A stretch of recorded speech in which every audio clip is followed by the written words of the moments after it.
Okay, so last time we were discussing Ahankar. Ahankar is ego. I told you that first Mahat or Buddhi Tattva, understanding of the surroundings, came into existence.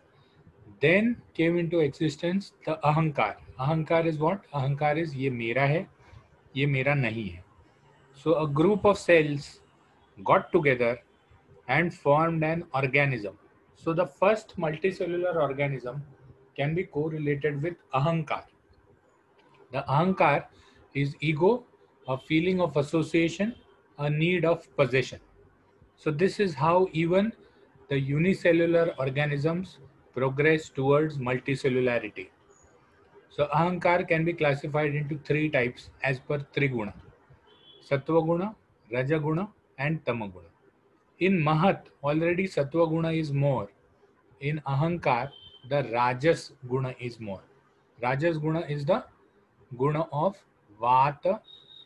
Rajas Guna is the Guna of um, give and take.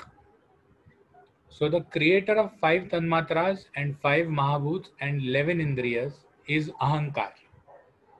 I have to understand, I have to learn, I have to listen, I have to understand my surroundings.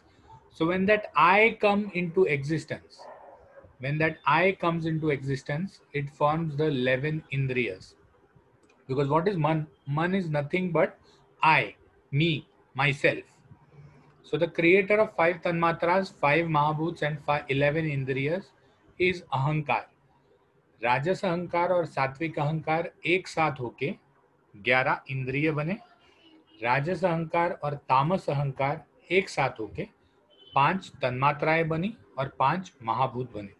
See everything you will, how Mahabhut are there, how Tanmatra are there, you will not be able to correlate everything. But right now we can correlate that Mahat is understanding of the surroundings and Ahankar is I, me, myself, a correlation and association. So this is how Ahankar came into existence. राजस और तामस अहंकार मिल के उन्होंने 5 तन्मात्राएं बनाई और इन्हीं 5 तन्मात्राओं के अन्योन्य प्रवेश से महाभूत बने. इन्हीं तन्मात्राओं के अन्योन्य प्रवेश से महाभूत बने.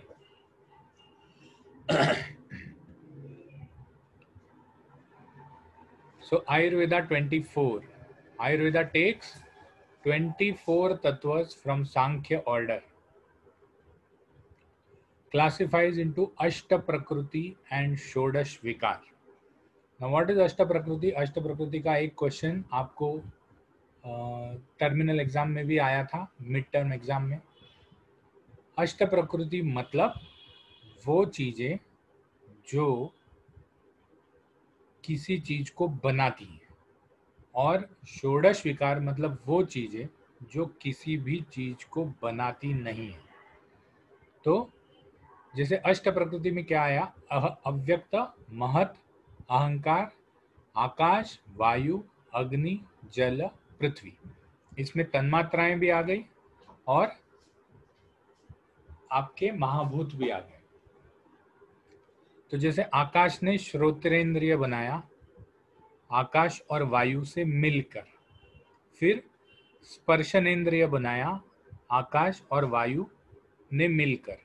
उसके साथ साथ उसके बाद मतलब जो अन्योन्य प्रवेश का ये है, आकाश, आकाश और वायु, वायु महाभूत, आकाश, वायु और अग्नि, अग्नि महाभूत, आकाश, वायु, अग्नि और जल, जल महाभूत, आकाश, वायु, अग्नि और जल और पृथ्वी, पृथ्वी महाभूत. तो this is how the Shodash Vikar come into existence. Similarly, even the Karmendriyas, the Mana and the Artha, manifest from the 5 Mahabhuts. That is why we say that we are living in a Parthiv world. We are living in a Parthiv world, and similarly, what happens is there will be a Vayavya world. These are all different dimensions. These are all different dimensions. So there will be a Vayavya world also, there will be an Agneya world also, and we are all living in different dimensions. So because all the indriya, all the artha are made out of, it is a little difficult to understand, because all what we are living in is a parthiv world. That is why we are able to see here all the things which are mostly parthiv. Consideration of triguna. So triguna is neutral, they are in balance. Sattva, Raja and Tamaguna are in balance. They have an important role in the evolution of Prakriti. Why they have an important role in evolution of Prakriti is because if they are in balance, they will not create anything. Sattva Raja को पकड़ के रखता है, सत्व तम को पकड़ के रखता है. So they are in balance. जैसे ही कोई एक गुण बढ़ जाता है, वैसे ही सृष्टि की उत्पत्ति का चालू हो जाता है. सिमिलरली इज, जैसे ही कोई भी गुण बढ़ जाता है, वैसे वो अपने दोष को बढ़ा देता है. जैसे अपने दोष को बढ़ा देता है, वैसे ही रोग भी उत्पन्न हो जाते हैं. सो दीज तीन गुण are very important because they are the sole reasons of pain and pleasure, सुख और दुख, बर्थ एंड डेथ, जन्म और मृत्यु. तो जब जन्म और मृत्यु होता है, तब भी ये तीन गुण बैलेंस या इम्बैलेंस में रहते हैं. ये तीन गुण जो हैं, ये आत्मा या पुरुष को गाइड करते हैं.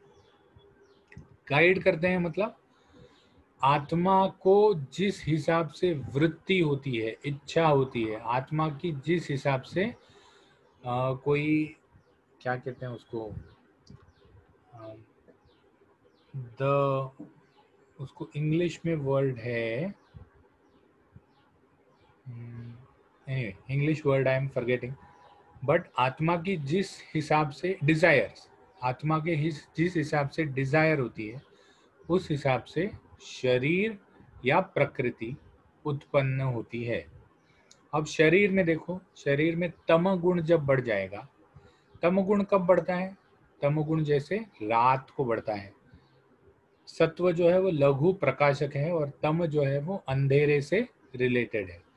तो रात को तम गुण बढ़ता है, तो रात को आत्मा निद्रिस्त होने का इच्छा रखता है. दिन में तम गुण कम हो जाता है क्योंकि प्रकाश आ जाता है, तो आत्मा अपने आप को जागृत अवस्था में लाता है या शरीर को जागृत अवस्था में लाता है. तो this is what is guiding the आत्मा ऑल्सो, द जीवात्मा also, as well as the परमात्मा ऑल्सो. तो these three guna, when in balance, they hold the creation of hold the power to create the prakriti, whereas when they are in imbalance, they actually create the prakriti और the सृष्टि. तीन प्रकार के गुण बताए हैं, सत्व, रज और तम. सत्व गुण, रजोगुण और तमोगुण. सत्वम लघु प्रकाशकम, मतलब एनलाइटनमेंट, ज्ञान लाने वाला जो गुण है, किसी चीज के बारे में सत असत समझने वाला जो गुण है, किसी चीज के बारे में डिसीजन ले सकता है जो गुण है, वो गुण सत्व गुण है. ज्ञान लाने वाला, सत्व लघु प्रकाशकम. सत्व गुण को प्रकाश से कंपेयर किया है. तो सत्व गुण जो है, अगर कोई चीज पड़ी हुई है और प्रकाश नहीं है, लाइट नहीं है, तो we will not be able to understand whether it is a रस्सी और वेदर इट इज अ सांप. तो जो एनलाइटनमेंट है, दैट डिपेंड्स अपॉन, जो डिटेलिंग है, दैट डिपेंड्स अपॉन द सत्व गुण, दैट डिटेल्स अपॉन द सत्व गुण. We will get knowledge by the सत्व गुण. रजोगुण जो है, that is correlated with the movement. Now what moves?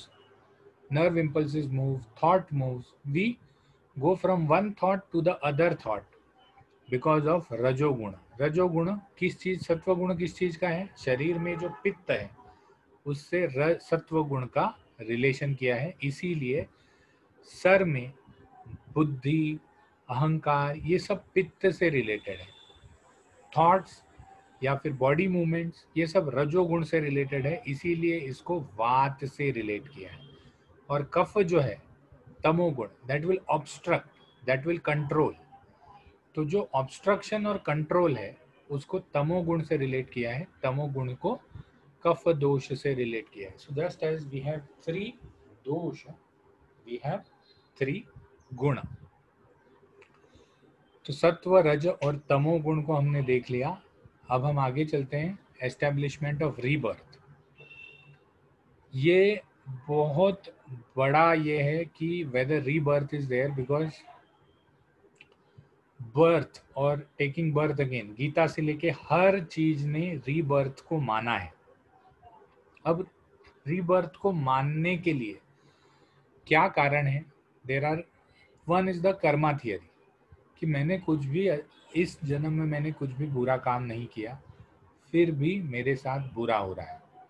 तो one is the karma theory, one is different reminders, कि मुझे याद है कि मैं पिछले जन्म में कौन था। अगर मैं वहां गया तो मुझे दिख जाता है कि मैं पिछले जन्म में जो जो भी मैंने देखा है या जो जो भी मैंने सोचा है वो रेगुलरली वैसे समझ में आता है या वैसे ही होता हुआ दिखता है। तो सभी दर्शन एक्सेप्ट चारवाक, चारवाक दर्शन छोड़ के बाकी सभी दर्शन रीबर्थ को मानते हैं। रीबर्थ को मानने का एक कारण ये भी है कि अगर रीबर्थ को हम नहीं मानेंगे तो there will be chaos in the society, there will be chaos in the society. प्रत्यक्षवादी जो हैं जैसे चारवाक, या श्रुतिवादी जो हैं जैसे श्रुतियों को मानने वाले, श्रुति इज अ टाइप ऑफ ग्रंथ, तो श्रुतियों को मानने वाले या प्रत्यक्षवादी जैसे चारवाक जो हैं वो रीबर्थ को रिजेक्ट करते हैं, वो रीबर्थ को रिजेक्ट करते हैं। लेकिन बाकी सभी दर्शन रीबर्थ को मानते हैं। तो रीबर्थ को मानने का ये क्या जाता है, एक वो कहते हैं कि मातृ पितृवादी, मतलब ओवम है, स्पर्म है, पार्ट ऑफ आत्मा है, पार्ट ऑफ आत्मा is a part of parent. तो how the rejecters are rejecting the rebirth. Charvaka या श्रुतिवादी रीबर्थ को रिजेक्ट कैसे करते हैं? वो कहते हैं कि अगर रीबर्थ होता तो माता और पिता की जरूरत नहीं होती, लेकिन माता और पिता की जरूरत है। माता का स्पर्म, माता का ओवम और पिता का स्पर्म जरूरत है। और जो आत्मा आता है वो माता और पिता के आत्मा का पार्ट है। माता अपने आत्मा का थोड़ा सा पार्ट देती है, पिता अपने आत्मा का थोड़ा पार्ट देता है, और इसीलिए माता और पिता से रीबर्थ होता है। What the modern science is? The modern science is matru pitruvadi. It doesn't claim the existence of atma, but it definitely claims the existence of ovum and sperm. दूसरे कुछ हैं जो स्वभाववादी हैं। स्वभाववादी मतलब स्वभाव से रीबर्थ या स्वभाव से बर्थ होता है, रीबर्थ नहीं, स्वभाव से बर्थ होता है। जैसे टीथिंग है, teething in kids is by nature. Nature या जो पंचमहाभूत है उनमें एक इनहेरेंट चीज होती है, इनहेरेंट टेंडेंसी होती है बर्थ लाने की। तो this 5 things in nature have an inherent tendency of taking birth. तो inherent tendency of taking birth है, तो then why there is infertility? Because otherwise हम अभी भी देखते हैं कि बहुत सारे लोग जो हैं वो शादी होने के 5-5, 6-6 साल तक बच्चे नहीं होते। When they are always trying to have kids, they are copulating, they are having intercourse, but still they are not getting kids. तो स्वभाववादी वहीं रिजेक्ट हो जाता है। मातृ पितृवादी कैसे रिजेक्ट हो जाता है कि आत्मा का तो पार्ट ही नहीं है, आत्मा का पार्ट ही नहीं है। There is no part of आत्मा, आत्मा can not be divided into parts. So that is why मातृ पितृवादी रिजेक्ट हो गया। स्वभाववादी बाय नेचर, जैसे टीथिंग ऑफ किड्स, अपने ही दांत गिर जाते हैं फिर वापस से आ जाते हैं, तो एक नेचर है। दांत किसी को नहीं आते ऐसे नहीं होता। तो स्वभाववादी वहां रिजेक्ट हो गया। फिर परनिर्माणवादी है। परनिर्माणवादी मतलब ईश्वर से, ईश्वर सब बनाता है, ईश्वर सब बिगाड़ देता है, या ईश्वर सब बनाता है, ईश्वर सब नष्ट कर देता है। तो परनिर्माणवादी जो है वो परनिर्माणवादी ईश्वर को जन्म का मूल मानते हैं। उसके बाद यदृच्छावादी जो है, यदृच्छावादी है वो बोलते हैं एक्सीडेंट से हो जाता है। जैसे एक्सीडेंट से कहीं भी, मतलब कहीं भी बारिश हो, ये यदृच्छा है। यदृच्छा मतलब अपने हाथ में कुछ नहीं है, सब ऊपर वाले की देन है। तो यदृच्छावादी और परनिर्माणवादी थोड़े बहुत सिमिलर है। यदृच्छावादी कहते हैं कि जैसे रेन्स या fire in the forest accidentally हो जाती है, दो झाड़ एक दूसरे को रब कर लेते हैं, वायु चलने की वजह से ये रबिंग स्पार्क्स प्रोड्यूस करता है, और because would is rubbing with each other आग बन जाती है। तो ये यदृच्छा है। यदृच्छावादी जो है वो कहते हैं कि accidentally birth happens. So if everything happens accidentally, then why should we copulate, why should we have intercourse? उसका कोई रीजन ही नहीं दिखता, क्योंकि अगर इंटरकोर्स नहीं भी रहेगा तब भी यदृच्छा से बर्थ हो जाएगा। तो यदृच्छावादी इसीलिए रिजेक्ट हो गया। परनिर्माणवादी किस लिए रिजेक्ट हो गया? क्योंकि ईश्वर के साथ और भी प्रकृति के तत्व हैं, फिर इनका कोई इंपॉर्टेंस ही नहीं रह गया। या परमात्मा के साथ जो प्रकृति के तत्व हैं जो एक्चुअली सृष्टि बनाते हैं, उनका कोई इंपॉर्टेंस ही नहीं रह गया। तो परनिर्माणवादी इसीलिए रिजेक्ट हो गया। सो ये जितने भी रिजेक्टर्स हैं, ऑल दोज दर्शन या all those theories which are rejecting rebirth have disposed of the importance of Atma, or are not following the importance of Atma. Now what happens is, because the theory of rebirth accept करने वाले लोग ज्यादा थे, सभी दर्शन accept Charvaka दर्शन, तो majority किसकी हुई? Majority उनकी हुई जो रीबर्थ को मानते हैं। तो माइनॉरिटी किसकी हुई? माइनॉरिटी उनकी हुई जो रीबर्थ को नहीं मानते। मतलब ये अनसाइंटिफिक नहीं है, these are all theories, we can not prove. शायद चारवाक भी सही हो सकता है, शायद बाकी लोग भी सही हो सकते हैं, but these are all theories, they are not yet proven, not yet, even after 10,000 years, even with the invent of the latest electron microscopes, the preparing of DNA in labs, we are not able to generate the concept of rebirth. The only thing which probably is a little bit going against this theory is the theory of cloning. Cloning तो हमने कर लिया, cloning में हमने किसी cell को लेके उस सेल का क्लोन बना दिया, उस सेल का क्लोन बना के पूरा पूरा ऑर्गेनिज्म बना दिया, बट ऑर्गेनिज्म अलग है।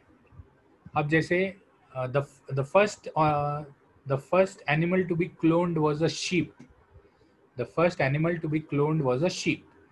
तो एक शीप, उसका नाम भी था Dolly, Dolly was the name of the sheep which was cloned, and she was named as Dolly 2.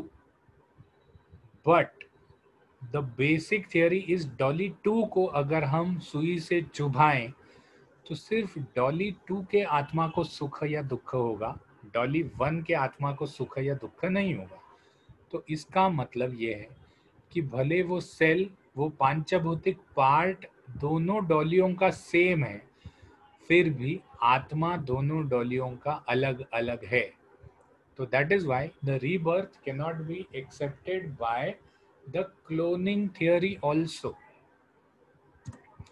Refutation of the limits, प्रत्यक्षवादी में प्रत्यक्ष के लिमिट्स है, प्रत्यक्षवादी में प्रत्यक्ष के लिमिट्स है, ये मैंने पिछले साइड में भी बोल दिया था।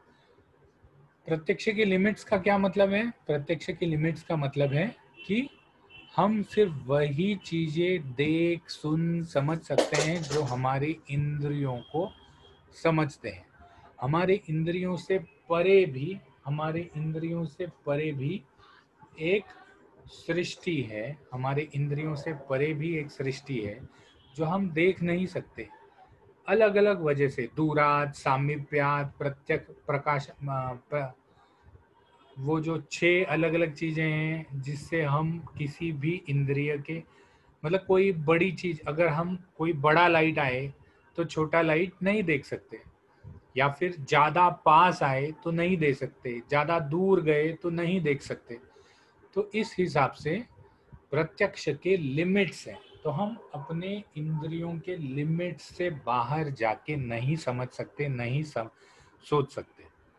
मातृपितृवादी जो है वो आत्मा को निरावयव है, आत्मा जो निरावयव है उसको नहीं मानते, वेरेज आत्मा तो निरावयव है।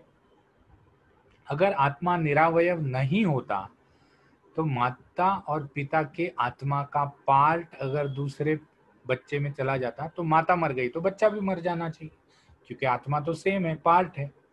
तो ऐसा नहीं दिखता, माता मर जाने के बाद भी बच्चा मरता नहीं है। तो इसीलिए मातृ पितृवादी जो है वो रिफ्यूट हो गया। स्वभाववादी जो है, जो कहते हैं कि यदृच्छा से, सॉरी, स्वभाव से होता है, स्वभाव से जो चीज होती है, तो स्वभाव से चैतन्य कैसे आएगा?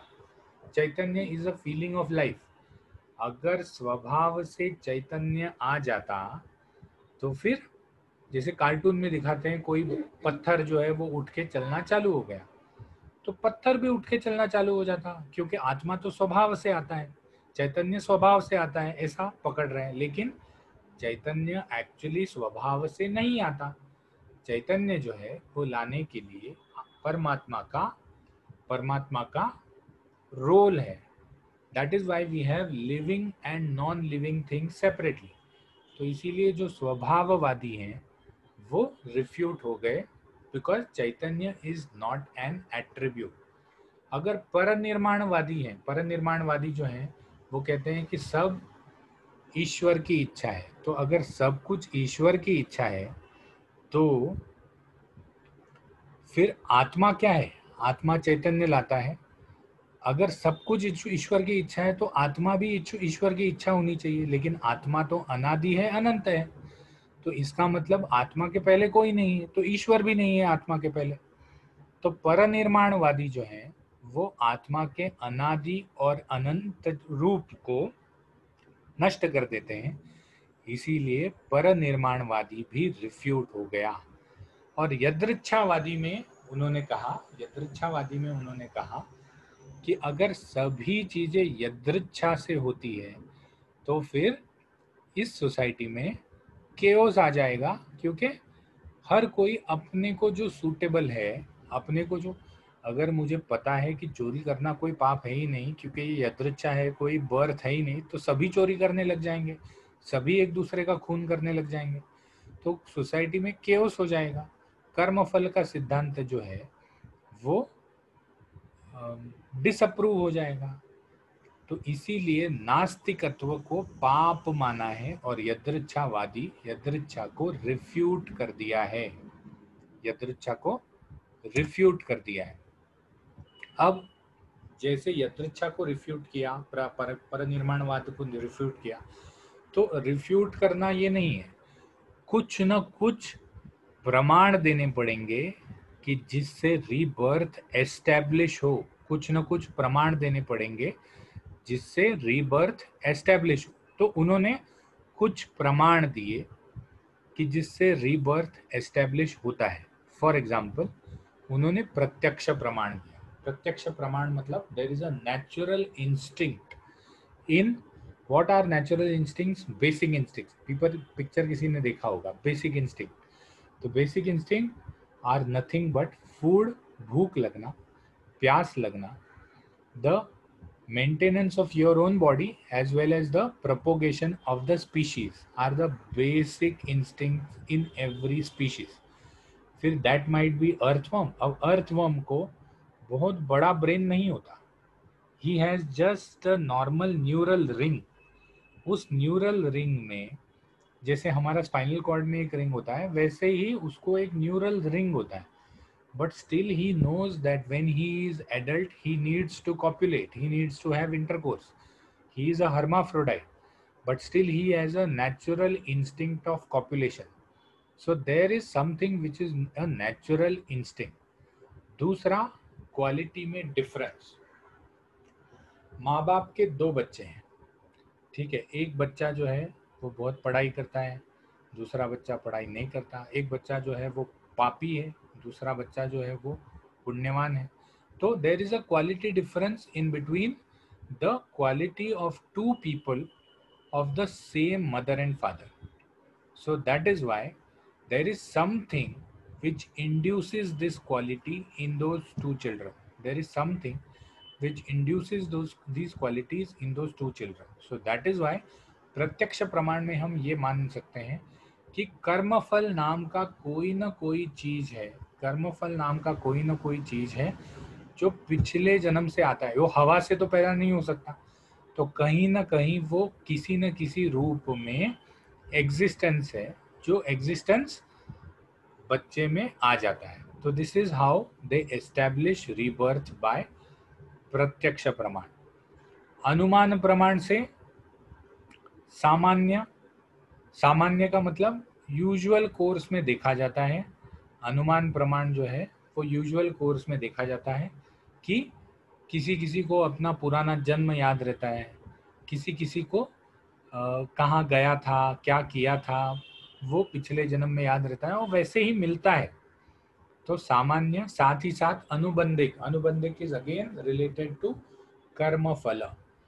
तो जैसे कर्म फल होता है वैसे ही अनुबंध से इस जन्म में अलग अलग चीजें होती हैं। तो it depends on the present कर्म which is going to transform into the next जन्म, एंड द पिछला कर्म का जो भी, पिछले जन्म का जो भी कर्म है which is going to transform in the present जन्म।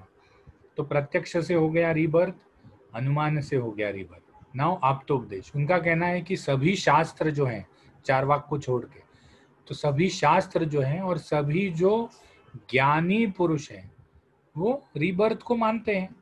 तो अगर सभी रीबर्थ को मानते हैं तो फिर हमको भी रीबर्थ को मानना चाहिए, बिकॉज ये आप्तोपदेश प्रमाण है। फिर उन्होंने युक्ति प्रमाण को ये किया कि मेरे पास अगर समझो किसी झाड़ के सीड्स हैं और मैं सबको बोता हूं, तो मैं सबको बोने के बाद भी हर सीड से झाड़ जर्मिनेट नहीं होता।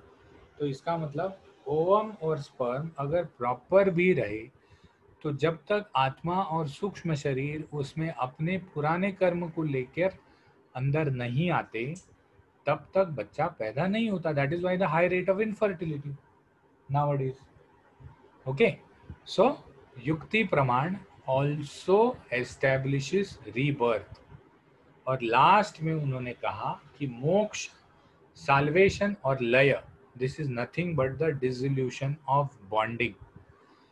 हम अच्छे कर्म क्यों करने चाहिए? क्योंकि हमारा सूक्ष्म शरीर जो है वो इस बुरे कर्मों से मुक्त होना चाहिए। ये भी युक्ति प्रमाण का ही प्रकार है।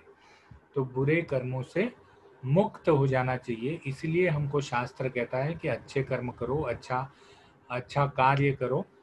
तो ये डिसोल्यूशन ऑफ बॉन्डिंग, सभी कर्मों से, सभी माया के जाल से मुक्त होने के लिए हम प्रयत्न करते हैं ताकि हमको फिर से जन्म नहीं लेना पड़े। That is what is actually found also. ऐसा कहा जाता है कि ह्यूमन जन्म जो है वो सबसे बढ़िया जन्म है। आफ्टर हैविंग जन्म इन 63,99,999 योनिस स्पीशीज, वी गेट द जन्म ऑफ ह्यूमन। और ह्यूमन जन्म लेने के बाद, ह्यूमन जन्म लेने के पश्चात हम जो भी कर्म करते हैं उससे हमको मोक्ष मिलता है। ये सब बाबा जी वाला लेक्चर है। हाँ, आज का लेक्चर पूरा बाबा जी वाला है। तो ये मोक्ष प्राप्त करने के लिए हमको इन सब माया के जालों से मुक्त होना चाहिए। तो दैट इज मोक्ष, what we usually are designing, deriving, desiring और डिटरमाइनिंग। तो एस्टेब्लिशमेंट ऑफ बर्थ इससे हो जाता है। So this is the last slide. These slides I have uploaded already, so you can take these slides from the content folder, or let us take the attendance.